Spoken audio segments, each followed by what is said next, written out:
నమస్తే అండి. Welcome to my channel 2 voices 1 story. ఎవరైనా ఫస్ట్ టైం మా ఛానల్ చూస్తున్నట్లు అయితే మా కంటెంట్ నచ్చితే సబ్స్క్రైబ్ చేసుకోండి. బెల్ ఐకాన్ క్లిక్ చేస్తే మా వీడియోస్ వెంటనే మీకు వచ్చేస్తాయి. అంధకారంతో నిండిన కాలగర్భం. దేవతల గుండెల్లో కూడా సందేహం ముసురుకున్న సమయంలో ఒక శబ్దం వినిపించింది. ఓం గం గణపతయే నమః.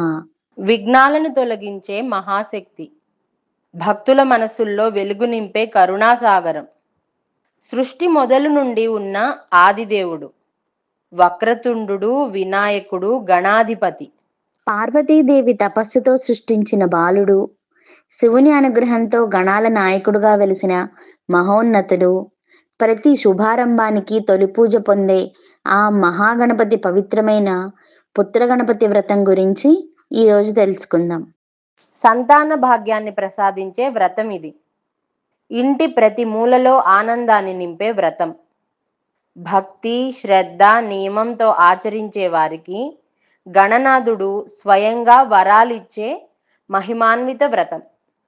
విఘ్నాలను తొలగించే వాడి కటాక్షం ఈ వ్రతం. ఫాల్గుణ శుద్ధ చవితి నాడు పుత్రగణపతి వ్రతం వస్తుంది. వినాయక చవితి ఎలా చేస్తారో ఈ వ్రతం కూడా అలానే చేస్తారు. పుత్ర సంతానం కోసం గణపతిని పూజించే వ్రతం ఇది.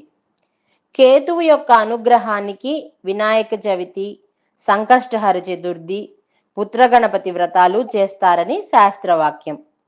గణపతి శబ్ద బ్రహ్మస్వరూపం, అంటే ఓంకారానికి ప్రతీక. మంత్రాలన్నింటికి ముందు ఓంకారం ఎలా చెప్తామో అలాగే అన్ని శుభకార్యాలకి గణపతి పూజ అలా చేస్తాము. గణపతి ఆనందమూర్తి, సకల సంపదలనిచ్చే సిద్ధిదేవత.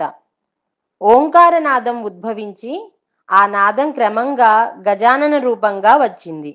గణపతిని ఓంకార స్వరూపినిగా గణపత్య ధర్వ శీర్షం చెప్తుంది. దేవతా గణాలకు ఆది పురుషుడై అధికుడై ఉద్భవించడం వలన ఈయనకి గణనాథుడని, గణేశుడని, గణపతి అని పేర్లు వచ్చాయి. ఆకారాన్ని బట్టి కొన్ని పేర్లు, ఆధిపత్యాన్ని బట్టి కొన్ని పేర్లు గణపతికి వచ్చినా కూడా ఈ దేవుడు గణాలకి నాయకుడు. పుత్ర గణపతి వ్రతం రోజు ఉపవాస దీక్ష చేపట్టాలి. స్వామివారిని షోడశోపచారాలతో పూజించాలి. వారికి ఇష్టమైన పండ్లు, పిండి వంటలు స్వామికి నైవేద్యంగా సమర్పించాలి. సాయంత్రం వేళలో కూడా స్వామిని పూజించి ఆ తర్వాత ఉపవాసం విరమించాలి. ఈ విధంగా నియమంగా అంకిత భావంతో ఈ వ్రతాన్ని ఆచరించడం వలన కోరికలు నెరవేరుతాయని శాస్త్రం. పూర్వకాలంలో రాజులు వారసత్వానికి ఎక్కువగా ప్రాముఖ్యత ఇచ్చి పుత్ర సంతానాన్ని కోరేవారు. వారి తరువాత వారి కొడుకే రాజ్యభారాన్ని స్వీకరించాలని భావించేవారు. పున్నామ నరకం నుండి కూడా కొడుకే తప్పిస్తాడని పెద్దలు అంటారు కదా. ఆ కారణంగా వాళ్ళు పుత్ర సంతానం కోసం ఆరాటపడేవారు.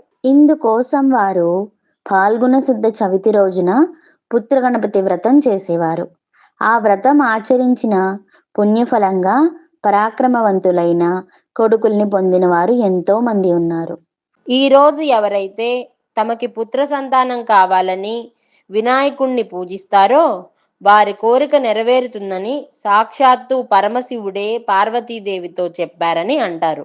ఆడపిల్ల బాగోగులు చూసుకోవడానికి మగ సంతానం కావాలనే కోరిక ఉన్నవారు పుత్రగణపతి వ్రతం చేస్తారు. ఫాల్గుణ శుద్ధ చవితి రోజు ఉదయాన్నే తలస్నానం చేసి పరిశుభ్రమైన వస్త్రాలు ధరించాలి. వాకిట్లో ముగ్గులు పెట్టి, గడపకి పసుపు కుంకుమ పెట్టి, గుమ్మానికి తోరణాలు కట్టి పూజా మందిరాన్ని అలంకరించాలి.